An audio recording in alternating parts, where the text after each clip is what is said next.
about kind of getting the muscles back to where Yeah. they need to be. We're curious just about what capacity does exist right now for the government. And when you talk about the Office of Refugee Resettlement, is one of the issues that some of the employees there have been transferred over to dealing with some of the asylum issues? Is that one potential issue there? Well, one of the issues, the president wanted an assessment of whether they could do both, right?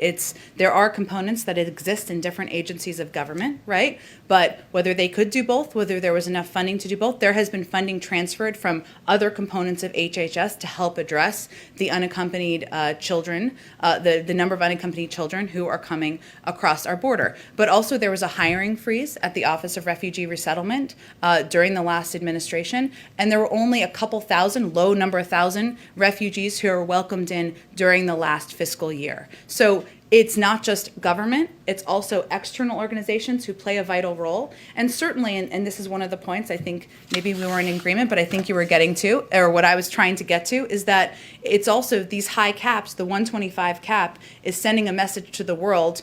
We are going to do this, work with us on this, work with us on vetting, work with us on resettling and assistance that's needed. There are legal requirements and funding requirements that we need to help refugees when they come into the country from ORR. There's funding requirements for that, but we also acknowledge a lot of the funding comes from outside organizations. That needs to be prepared as well. There's one other factor we haven't talked about, but is an interesting one, I think, is there are some limitations that have come about because of COVID. Because sometimes, typically in the past, people have traveled to do some of these vetting interviews and expedite moving refugees through processing. Also, people coming into embassies around the world, that's an additional challenge. We were looking at an assessment of all of these items. And do you have a number just of how many refugee officers have been transferred over to dealing with asylum or unaccompanied minor issues?